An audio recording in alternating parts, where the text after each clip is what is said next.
Zee TV news కి స్వాగతం. నా పేరు రమగన్ రెడ్డి. ముందుగా ముఖ్యాంశాలు చూద్దాం. పాక్ పై భారత్ సాధించిన విజయానికి ప్రతీక నేటి దినం. నావికాదళ దినోత్సవం సందర్భంగా అమరవీరులకు నివాళులు అర్పించిన కేంద్ర రాష్ట్ర ప్రభుత్వ ఉన్నతాధికారులు.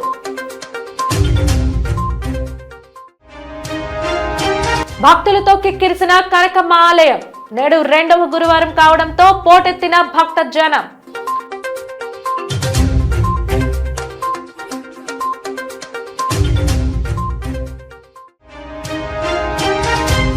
వైసీపీ శ్రేణులపై మండిపడ్డ యలమంచిలి ఎమ్మెల్యే సుందరపు విజయ్. కూటమికి దక్కుతున్న ప్రజాదరణను చూసి ఓర్వలేకపోతున్నారని ఎద్దేవా.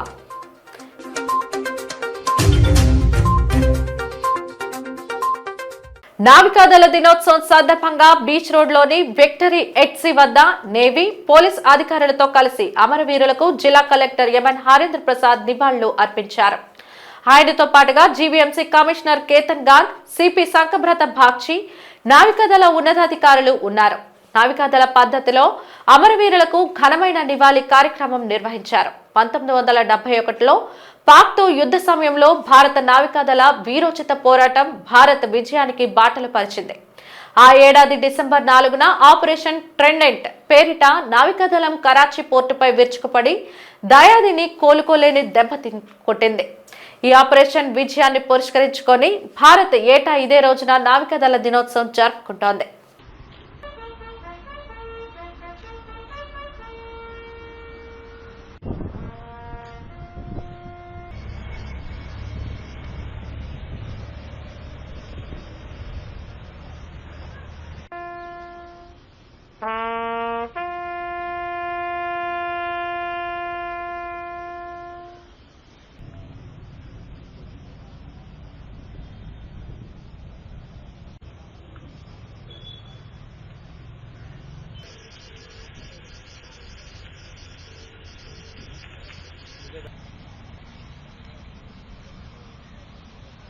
భావి భారత పౌరులను మేధావులుగా తీర్చిదిద్ది విశ్వాసాన్ని అందించడంలో ఎస్ఎఫ్ఎస్ స్కూల్ మేటిగా నిలుస్తాయని ప్రముఖ సినీ నటులు ఐడవోలు ప్రసన్న కుమార్ పేర్కొన్నారు. సీతమ్మధార ఎస్ఎఫ్ఎస్ స్కూల్లో జరగనున్న రాష్ట్ర స్థాయి క్రీడా సాంస్కృతిక పోటీల లోగోను ఆయన పలువురు అతిథులతో కలిసి ఆవిష్కరించారు. ఈ సందర్భంగా ప్రసన్న కుమార్ మాట్లాడుతూ ఎస్ఎఫ్ఎస్ స్కూల్లో చదువుతున్న ఎంతో మంది నేడు దేశ విదేశాల్లో అత్యున్నత పదవుల ద్వారా సామాజిక ప్రగతికి తోడ్పడుతున్నారని తెలిపారు. అలాగే ఎంతో మంది మేధావులు అందించిన ఘనత కూడా ఎస్ఎఫ్ఎస్ స్కూల్ కు దక్కుతుందన్నారు. Seethammadhara principal reverend father P Manoj మాట్లాడుతూ ఈ నెల 27వ తేదీ నుంచి 3 రోజుల పాటు తమ స్కూల్ ప్రాంగణంలో రాష్ట్ర వ్యాప్తంగా ఉన్న ఎస్ఎఫ్ఎస్ స్కూల్ విద్యార్థుల రాష్ట్ర స్థాయి క్రీడా సాంస్కృతిక పోటీలు జరగనున్నాయని అన్నారు. ఆ పోటీలకు తమ స్కూల్ ఆతిథ్యం ఇవ్వడం ఆనందంగా ఉందన్నారు. జాతీయ జర్నలిస్టుల సంఘం కార్యదర్శి గంట్ల శ్రీనిబాబు మాట్లాడుతూ ఫాదర్ మనోజ్ సారథ్యంలో విద్యార్థులు క్రీడా సాంస్కృతిక విజ్ఞాన రంగాల్లో విశ్వఖ్యాతిని ఆర్జిస్తున్నారని పేర్కొన్నారు.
are having a program called MSFS Sports Meet, which means all the MSFS branches from Andhra and Telangana schools will be coming to participate in the sports meet.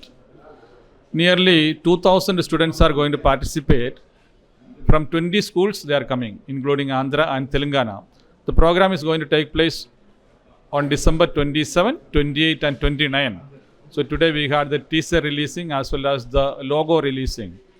The event is titled De Triumphoria, which means be the winner or be the triumphant. That is the meaning. It is to inculcate a sportsman spirit in students, also competitive spirit in them.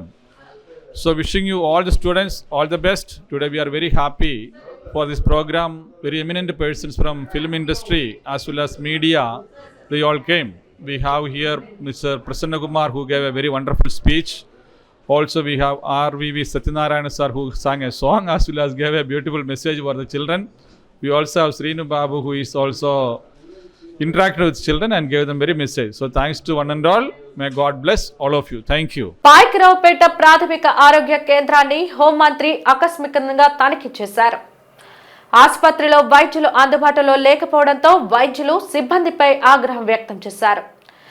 డ్యూటీకి వచ్చిన nurse రిజిస్టర్లో సంతకం పెట్టకపోవడం, యూనిఫామ్లో లేకపోవడం గమనించిన ఆమె ఆ నర్సును ప్రశ్నించారు. Doctor మరియు సిబ్బంది అందుబాటులో లేకపోవడానికి కారణాలు అడిగి తెలుసుకున్నారు. హాస్పిటల్లో ల్యాబ్, వార్డులు, మందులను పరిశీలించారు. అనంతరం ఓపీ వివరాలు ఆరా తీశారు. ఆసుపత్రిలో పరిసరాలు పరిశుభ్రంగా లేకపోవడంపై మండిపడ్డారు. వెంటనే అనకాపల్లి జిల్లా వైద్య ఆరోగ్య శాఖ అధికారితో ఫోన్లో మాట్లాడారు. తక్షణమే ఆసుపత్రి డాక్టర్కు, సిబ్బందికు షోకాజ్ నోటీసులు ఇచ్చారు. ఆసుపత్రి పరిసర ప్రాంతాలు పరిశీలించి అక్రమ కట్టడాలపై చర్యలు తీసుకోవాలని అధికారులను ఆదేశించారు.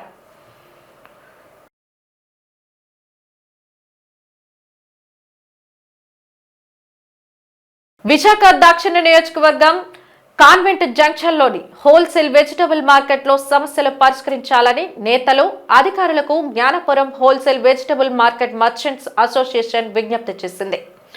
మార్కెట్లోని యూనియన్ కార్యాలయంలో ఈరోజు ఏర్పాటు చేసిన విలేకరుల సమావేశంలో అసోసియేషన్ అధ్యక్షులు కొడతాల వీర్రాజు, కార్యదర్శి విల్లూరి పరమేశ్వరరావు, కోశాధికారి పాలెం సత్యనారాయణలు మాట్లాడారు.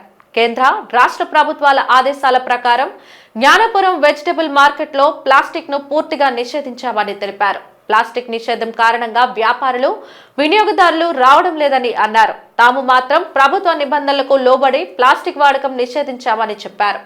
మార్కెట్లో ప్రహరీ గోడ, సీసీ రోడ్లు, డ్రైనేజీలు, కల్వర్టులు, మౌలిక సదుపాయాల నిర్మాణానికి టెండర్లు పిలిచినా కాంట్రాక్ట్ పనులు ప్రారంభించలేదని తెలిపారు. మౌలిక వసతులు లేక రైతులు, వ్యాపారులు, వినియోగదారులు ఇబ్బంది పడుతున్నారని ఆవేదన వ్యక్తం చేశారు.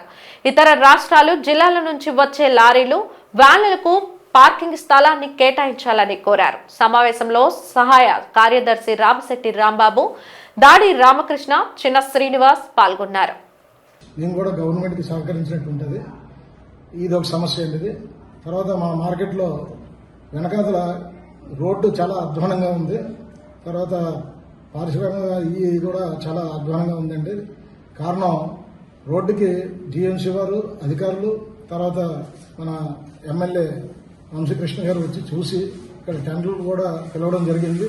దానికి కాంట్రాక్టర్ కూడా వచ్చి టెండర్ వేయడం జరిగింది. కానీ ఎందువల్ల మరి ఆ కాంట్రాక్టర్ ఈ పని చేయడానికి సిద్ధపడక ఆయన విత్డ్రా చేసుకోవడం జరిగిందని తెలిసింది. దాన్ని మళ్ళీ ప్రారంభించి రోడ్లు వేసి మాకున్న లోటుపాట్లను సరిదిద్దవలసిందిగా కోరుకుంటూ సెలవు తీసుకుంటాం. ఆ మార్కెట్ గత కొన్ని సంవత్సరాలుగా మా పెద్దవాళ్ళ నుంచి మార్కెట్ ఇక్కడ మార్కెట్ ఏర్పడేయండి. ఇప్పుడు ప్రయాణ దృష్ట్యా, రద్దీ దృష్ట్యా మన మార్కెట్ చిన్న మార్కెట్ అయిపోతుంది. వల్ల ప్యాసింజర్లకి ఇక్కడ ఇబ్బంది అయిపోయి మార్కెట్కి పక్కనే కాన్వెంట్ జంక్షన్ ఉండడం వల్ల మా మార్కెట్ చిన్నదవ్వటం వల్లనే పార్కింగ్ సమస్య అనేది చాలా తీవ్రంగా ఉంది. ఇక్కడ మార్కెట్ కొంచెం అధికారులు మా యందు దయించి ఈ మార్కెట్ కి పార్కింగ్ స్థలం ఎక్కడైనా పక్కన ఏదైనా పార్కింగ్ స్థలం మార్కెట్ అనేది చూపించి మా సమస్యను ఇబ్బంది లేకుండా చేస్తారని మేము కోరుకుంటున్నాం. శ్రీ కనక మహాలక్ష్మి అమ్మవారి మార్గశిర మాసోత్సవాల్లో భాగంగా ఈరోజు కనక మహాలక్ష్మి అమ్మవారి ఆలయంలో 2వ గురువారం పూజలు ఘనంగా ప్రారంభమయ్యాయి. అమ్మవారి దర్శనార్థం భక్తులు అధిక సంఖ్యలో విచ్చేశారు. వేకువజాము నుండి క్యూ లైన్లో బారులు తీరిన భక్తులకు ఆలయ సిబ్బంది మంచినీరు మజ్జిగ ప్యాకెట్లను సరఫరా చేశారు. ఆలయ ఈవో శోభారాణి ఉత్సవ కమిటీ సభ్యులు అమ్మవారి గర్భాలయంలో ప్రత్యేక పూజలు నిర్వహించారు. ఈ సందర్భంగా ఈవో మాట్లాడుతూ భక్తులకు ఎటువంటి ఇబ్బందులు లేకుండా తగిన ఏర్పాట్లు చేశామని, 2వ గురువారం అధిక సంఖ్యలో భక్తులు వస్తారని ముందు జాగ్రత్తతో సిబ్బందిని రెట్టింపు చేశామని చెప్పారు.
ఉత్తరాంధ్ర ప్రజల ఎలువేల్పు భక్తుల కొంగు బంగారం విశాఖపట్నంలో వెలిసి ఉన్న శ్రీ కనకమహాలక్ష్మి అమ్మవారి దేవస్థానంలో మార్గశిర మాసోత్సవాలు వైభవంగా జరుగుతున్నాయి.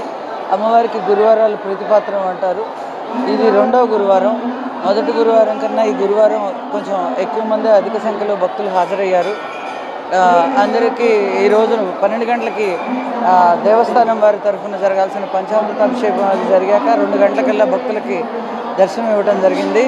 అప్పటి నుంచి భక్తులు క్యూ లైన్లో అమ్మవారిని దర్శిస్తున్నారు. క్యూ లైన్లో ఉండే వాళ్ళకి ఎటువంటి ఇబ్బంది లేకుండా షేడింగ్ ఉంది, మంచినీళ్ళు డిస్ట్రిబ్యూషన్ జరుగుతుంది, మధ్య కూడా డిస్ట్రిబ్యూషన్ జరుగుతుంది. పసిపిల్లలు ఉంటే పాలు అవి ఇస్తున్నాం. జగన్నాథ స్వామి టెంపుల్ దగ్గర భక్తులకి అన్నదానం ఉంది. అది అందరికీ తెలిసిన పాత ప్లేసే. అది వచ్చిన వారందరికీ కాదనకుండా అన్నప్రసాదం వితరణ చేయాలని నిర్ణయించారు.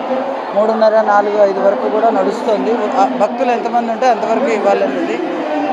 భక్తులందరినీ దర్శించి అమ్మవారిని దర్శించి ఆశీస్సులు తీసుకుని క్షేమంగా ఇళ్లకు వెళ్ళాలని కోరుకుంటున్నాను. డిప్యూటీ స్పీకర్ రఘురామకృష్ణరాజు అధికార దుర్వినియోగం చేస్తున్నారని విధసం ఐక్యవేదిక రాష్ట్ర కన్వీనర్ బూసి వెంకట్రావు ఆరోపించారు.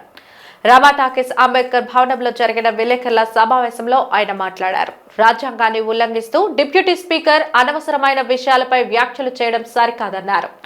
ఇలాంటి వ్యక్తులపై సిబిఐ విచారణ జరిపించి పదవి నుండి తొలగించాలని డిమాండ్ చేశారు. ఎదుటివారిని అగౌరవపరుస్తూ తానే రాజుగా వ్యవహరించే జీవన శైలి కలిగిన రఘురామకృష్ణరాజుపై కూటమి ప్రభుత్వం కూడా ప్రత్యేక దృష్టి సారించి అతన్ని పక్కన పెట్టాలని సలహా ఇచ్చారు. తమ డిమాండ్ ని పరిష్కరించకపోతే ప్రజా ఉద్యమం తప్పదని హెచ్చరించారు. టీడీపీ కంపెనీ లిమిటెడ్ యజమాని నీకు వైసీపీ వాళ్ళ ద్వారా నెగ్గినటువంటి నువ్వు వైసీపీ ఈ రకమైనటువంటి ఒక దళిత ఐపీఎస్ అధికారిని గౌరవ డిప్యూటీ స్పీకర్ శ్రీ రఘురామకృష్ణ గారు ఈ మధ్యకాలంలో వార్తల్లో చాలా ఎక్కువగా తరచూ కనిపిస్తూ ఉన్నారు. డిప్యూటీ స్పీకరు అంటే సభను నియంత్రణలో పెట్టేటువంటి రాజకీయాలకి అతీతంగా ఉండాల్సినటువంటి పెద్ద మనిషి. సభలో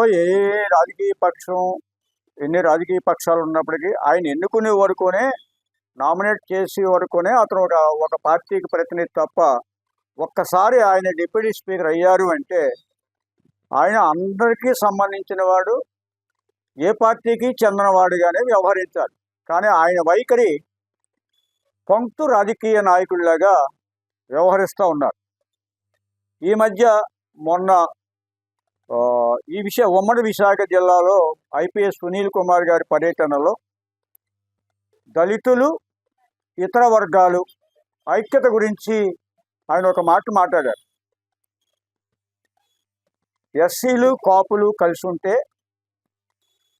రాజ్యాధికారానికి మీరు చేరువుగా ఉంటారు. ఎస్సీలు విడిగా మీరు పోరాడితే మిగతా వాళ్ళని రానివ్వకుండా చేస్తే ఒక కులం పునాది మీద దేని నిర్మించలేమని చెప్పి అంబేద్కర్ గారు చెప్పారు. కాబట్టి మీరు రాజకీయంగా ఎదగాలి, అలాగే ఇతర కులాలను ఐక్యం చేసుకోవాలి. ఇప్పటికే ఈ రాష్ట్రంలో ఒక సామాజిక వర్గం, కాపు సామాజిక వర్గం సోదరులు చక్కగా ఐక్యతగా ఉండి వారి వేళ ఈ రాష్ట్రంలో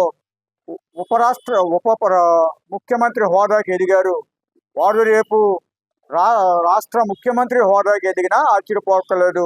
వారితో మనం మీరు జట్టు కడితే మీరు ఉప ముఖ్యమంత్రి లేదా 2.5 సంవత్సరాలు వారు మీరును కలిసి రాజ్యం ఏలొచ్చు అని చెప్పి ఆయన అక్కడ ఉన్నటువంటి దళిత శ్రేణులకి, అంబేద్కరిస్టులకి మాట్లాడినట్టుగా వార్తల్లో వచ్చాయి. దానికి ఈయన చాలా బాధపడిపోతూ ఉన్నారు. ఈయనకి బాధ ఎందుకో తెలియదు. ఇక్కడ శూద్ర కులాలైనటువంటి, వెనకబడిన వారు అయినటువంటి ఎస్సీలు, బీసీలు, కాపులు, ఇతర అణగారిన వర్గాలు ఏకమైతే మరి ఈయనకెందుకు బాధ? పైగా ఆయన కులాలను రెచ్చగొడుతున్నారని చెప్పి ఇవాళ ఆయన మీద డిఓపిటికి ఫిర్యాదు చేసి ఆయన ఉద్యోగం తీసేయాలని చెప్పి ఫిర్యాదు చేశారు. ఈయనకి ప్రజలు ఇచ్చినటువంటి అధికారాన్ని ఉపయోగించి అధికార దుర్వినియోగానికి పాల్పడి కేవలం అతని మీద కక్ష సాధింపు కోసం, అతని మీద కంప్లైంట్లు ఇవ్వడం కోసమే ఇతని అధికారాన్ని ఉపయోగిస్తున్నాడు తప్ప ఆ నియోజకవర్గంలో ప్రజల సంక్షేమం కోసం ఈయన ఒక్క పని కూడా చేయట్లా. రోషన్ కనకాల హీరోగా విభిన్న దర్శకుడు సందీప్ రాజ్ తెరకెక్కించిన మోగ్లీ 2025 చిత్రం విడుదలకు ముందే ట్రేడ్ వర్గాల్లో ఉత్కంఠ రేపుతోంది. డిసెంబర్ 12న విడుదల కానున్న ఈ సినిమా ప్రమోషన్లో భాగంగా విశాఖ వచ్చిన చిత్ర యూనిట్ సభ్యులు తెలిపారు. నగరంలో ఒక ప్రైవేట్ హోటల్లో ఏర్పాటు చేసిన విలేకరుల సమావేశంలో వారు మాట్లాడారు. పీపుల్ మీడియా ఫ్యాక్టరీ నిర్మించిన ఈ చిత్రంలో ప్రేమలోని నూతన కోణాన్ని చూపించబోతున్నట్లు యూనిట్ తెలిపింది. హీరో రోషన్ కనకాల మాట్లాడుతూ, మా మోగ్లీ ఒక యూనిట్ ఫిల్మ్ అని, ఒక సాధారణ యువకుడిగా పాత్ర కోసం చాలా పరిశోధన చేశానన్నారు. ఈ కథ ప్రేక్షకుల్లో వారి మొదటి ప్రేమ జ్ఞాపకాలకు తీసుకువెళ్తుందన్నారు.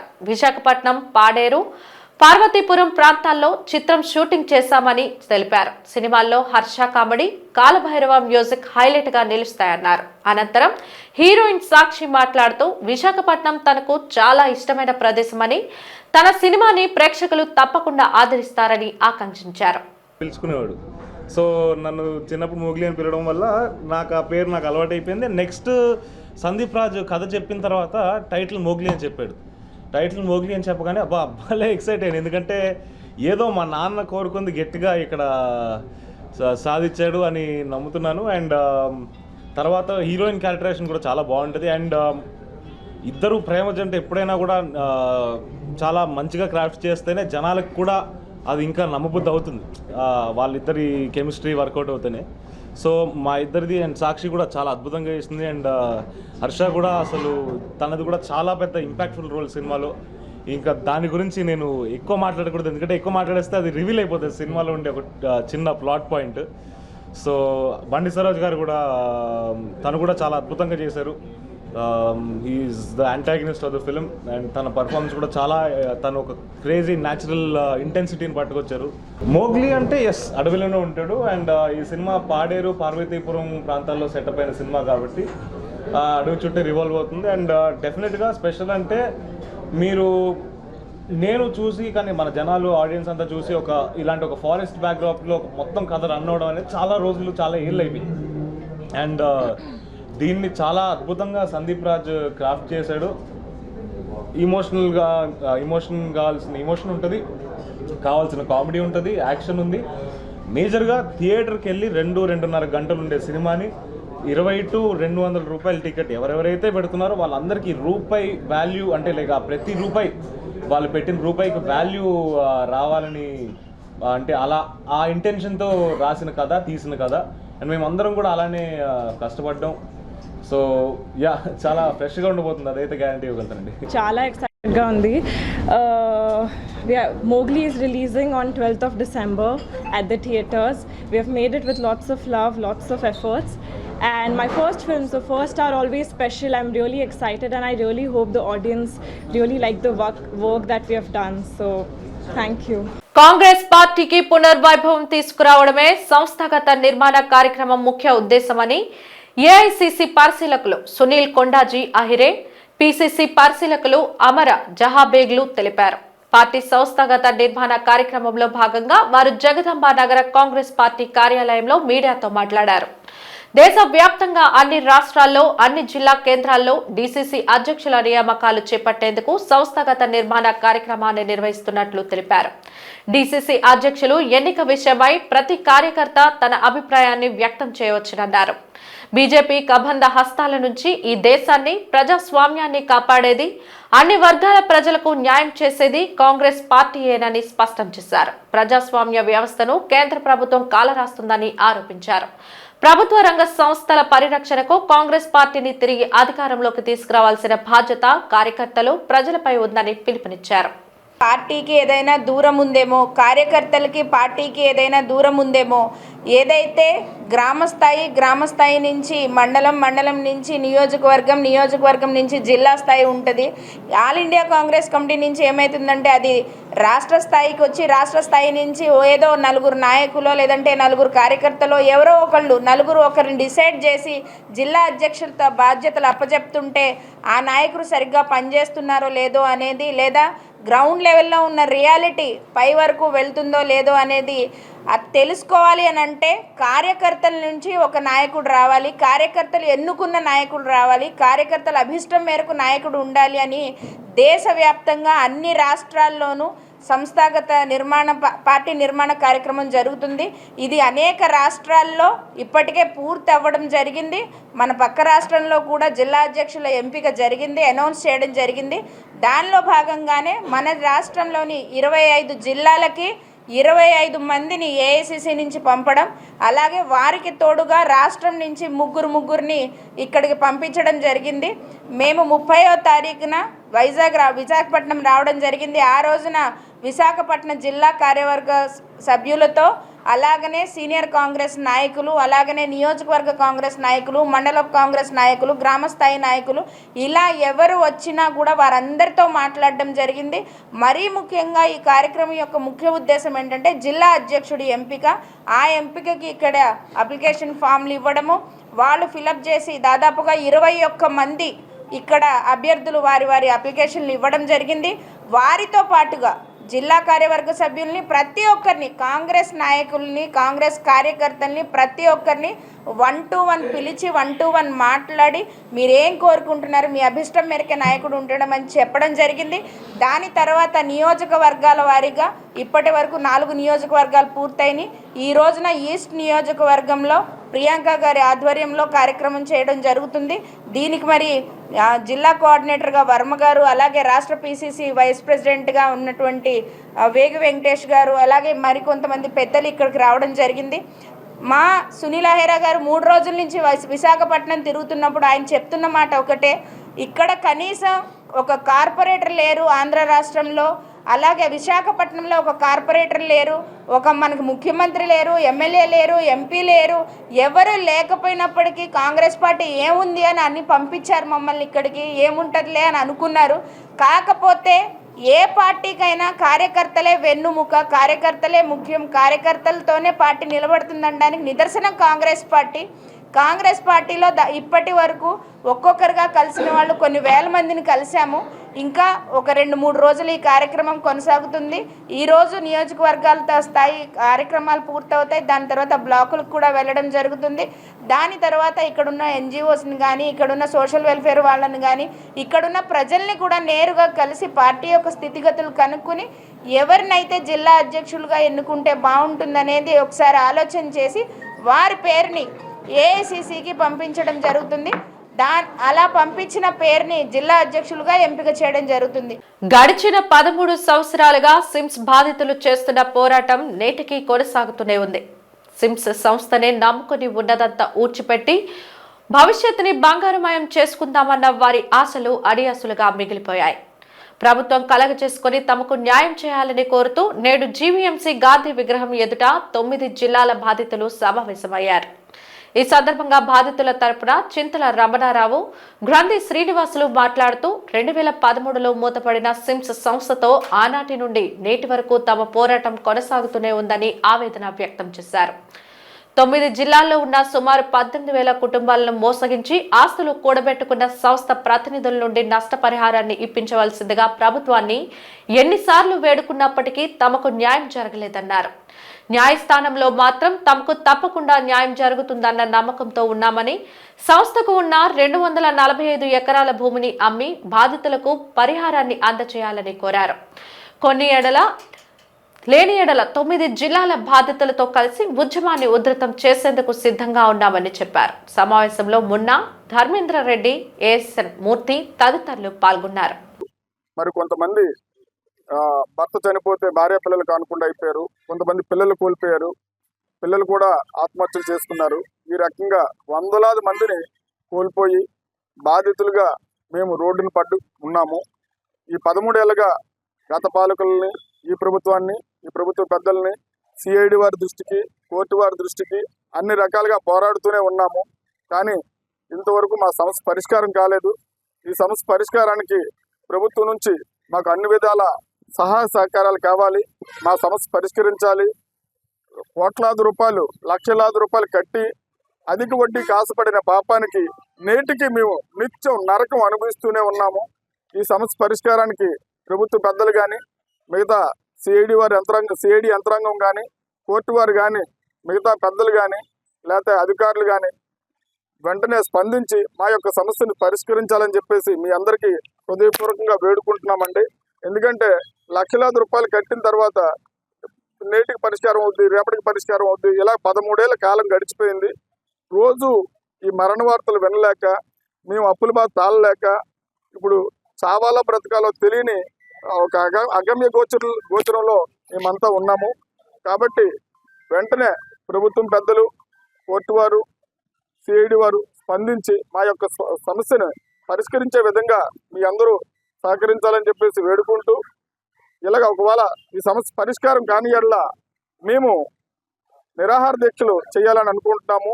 నిరాహార దీక్ష ఒక వారం 10 రోజులు చేసిన తర్వాత అప్పటికి పరిష్కారం కాని యెడల మేము అందరం హంగర్ స్ట్రైక్, ఆమరణ నిరాహార దీక్షకు వెళ్ళడానికి కూడా సిద్ధంగా ఉన్నాము. గత 13 సంవత్సరాలు బట్టి ఈ కంపెనీలో నష్టపోయిన వ్యక్తులు 26,000 మంది బాధితులు ఉన్నారని, 9 జిల్లాల్లో కూడా ఈ కంపెనీని నమ్మి మోసపోయి రిటైర్ అయిపోయిన వాళ్ళు ఉన్నారు. పెళ్లి కాని గురించి డబ్బులు దాచుకున్న వాళ్ళు ఉన్నారు. పిల్లలు అన్ని విధాలుగా అందులోనే జీవితాంతకాలం కష్టపడినంత కూడా ఈ మహమ్మారి కంపెనీ, సిమ్స్ కంపెనీ వల్ల చాలా నష్టపోయారు. ఈ రోజు వరకు 50, 60, 70 మంది వరకు చనిపోయారు. ఇంకా వేల మంది చనిపోవడం సిద్ధంగా ఉన్నారు. కానీ ప్రభుత్వం ఏంటంటే కంపెనీకి పంచివ్వడానికి ఆస్తులు ఉన్నాయి, అందరికి సరిపడిగా 13 ఏళ్ళు అయింది. కాబట్టి దాన్ని న్యాయం చేయమని మేము అన్ని కోర్టులకి తిరిగాము, అన్ని వాయిదాలకు వెళ్తున్నాము, ప్రభుత్వ అధికారుల దగ్గరికి, రాజకీయ నాయకులు అందరి దగ్గరికి మొరవేడుకుంటున్నాం. మా ఆస్తి మాకు పంచి ఇప్పటికైనా న్యాయం చేస్తే మంచిదని అనుకుంటున్నాం. కానీ ఇదే ఈ కంపెనీ ఎత్తేసిన వ్యక్తి ఈ రోజు కూడాను విశాఖపట్నం అవ్వచ్చు, మళ్ళీ తెలంగాణ అయిపోయింది, కర్ణాటక అయిపోయింది, ఇప్పటికీ దర్జాగా బిజినెస్ చేసుకుంటున్నాడు. అంటే ఇప్పుడు అతను మరి ప్రభుత్వం ఊరుకుంటుందో తెలియదు, అది ఏ రకంగా జరుగుతుందో తెలియదు. కానీ మాలంటే న్యాయం చేసి తర్వాత ఏం చేసుకోనండి. ఈ ప్రభుత్వం ఇప్పుడైనా మాకు ఈ ప్రభుత్వం, కూటమి ప్రభుత్వం వచ్చిన తర్వాత అందరికీ న్యాయం చేసి ఇకనైనా ఈ చావులకి ఫుల్ స్టాప్ పెట్టమని చెప్పి ప్రభుత్వాన్ని విజ్ఞప్తి చేసుకుంటున్నాం. కూటమి ప్రభుత్వం వచ్చిన తర్వాత అభివృద్ధి సంక్షేమంపై మాత్రమే దృష్టి సారించామని, ప్రజల మన్ననలను పొందుతున్న ఈర్ష్యతో వైసీపీ శ్రేణులు ఇష్టాసారంగా మాట్లాడుతున్నారని యలమంచిలి నియోజకవర్గం ఎమ్మెల్యే సుందరపు విజయ్ కుమార్ ఆగ్రహం వ్యక్తం చేశారు. ఈ మేరకు ఆయన విశాఖ పౌర గ్రంథాలయంలో విలేకరుల సమావేశం ఏర్పాటు చేసి మాట్లాడారు. వైసీపీ ప్రభుత్వ హయాంలో జరిగిన విధ్వంసం చూసిన ప్రజలు తమ ఓటుతో సరైన గుణపాఠం చెప్పినా వైసీపీ శ్రేణుల్లో మార్పు రాకపోవడం దురదృష్టకరమని అన్నారు. మహిళలకు గౌరవం ఇచ్చే కూటమి ప్రభుత్వంపై అవాకులు చవాకులు మాట్లాడటం సరికాదన్నారు. రైస్ బౌల్ ఆఫ్ ఇండియాగా గోదావరి జిల్లాల్ని కీర్తిస్తారని ఉప ముఖ్యమంత్రి పవన్ కళ్యాణ్ ఆ వ్యాఖ్య సదుద్దేశంతోనే అన్నారని, ఎవరిని కించపరిచేందుకు కాదని అన్నారు. మంత్రులు, ఉప ముఖ్యమంత్రి గారు, ముఖ్యమంత్రి గారు, అధికారులు అందరం పనిచేస్తూ ఉంటే వైసీపీ వ్యక్తులు ఎప్పుడు మాట్లాడే విధంగానే మాట్లాడుతుంటే కొంచెం మరి నిన్న ప్రత్యేకంగా పేరు నాని గారు ఏం మాట్లాడతారో ఏంటి మాట్లాడతారో కూడా తెలియని పరిస్థితిలో ఎంతసేపు హెలికాప్టర్లు పడిపోవాలి, ఫ్లైట్లు పడిపోవాలి, ఇల్లులు పడిపోవాలి, ఉపద్రవాలు వచ్చేయాలి, తుఫాన్లు వచ్చి అన్నీ ఇదైపోవాలి. అరే మీ ప్రభుత్వం 19-24 మధ్యలో కూల్చివేతలు వాటికి మీరు ఆల్రెడీ మొదలుపెట్టి అలా 5 సంవత్సరాలు అది చేశారు.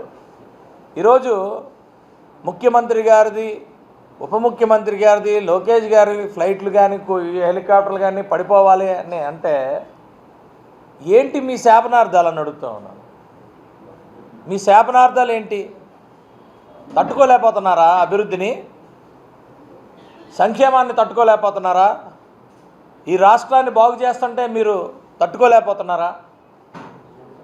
మా ప్రభుత్వం కక్ష సాధింపులు చెయ్యకూడదని ఎంతో గౌరవంగా మరి 24 తర్వాత ఏ ఒక్క మహిళని కూడా మేము కించపరచకుండా, ఎక్కడ కూడా మాట్లాడకుండా ఈ రాష్ట్రంలో ఉన్న మహిళలందరినీ కూడా ఇన్క్లూడింగ్ భారతి గారిని కూడా అందరికీ మేము గౌరవిస్తూ ఉంటే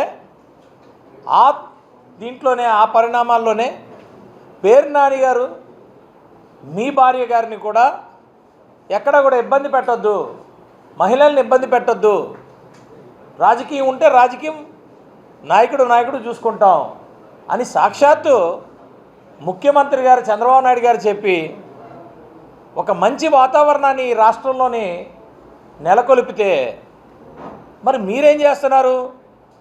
పిల్లి శాపనార్థాల్లాగా శాపనార్థాలు పెడుతున్నారు. ఆల్ ఫ్లైట్ పడిపోవాలా, ఈల్ ఫ్లైట్ అంటే ఏంటి? ఫ్లైట్ పడిపోతే మీరు మళ్ళీ ప్రభుత్వాలకు వచ్చేద్దామనా? అరే మీరు పనిచేసి ప్రభుత్వాల్లోకి రావాలని కోరుకోవాలి కానీ మీరు ఆలు ఇదైపోవాలా ఈలదైపోవాలని ఏం శాపనార్థాలండి? నాకు అర్థం కాదు. వార్తలు ముగించే ముందు ముఖ్యాంశాలు మరోసారి. పాక్ పై భారత్ సాధించిన విజయానికి ప్రతీక నేటి దినం. నావికాదళ దినోత్సవం సందర్భంగా అమరవీరులకు నివాళులు అర్పించిన కేంద్ర రాష్ట్ర ప్రభుత్వ ఉన్నతాధికారులు.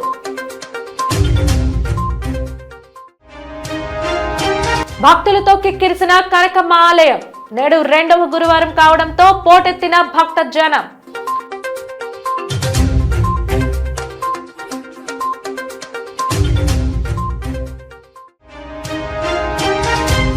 వైసీపీ శ్రేణులపై మండిపడ్డ Yalamanchili MLA Sundarapu Vijay.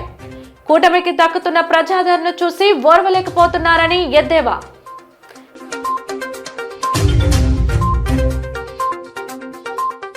Zee TV news ఇంతటితో సమాప్తం. నమస్కారం.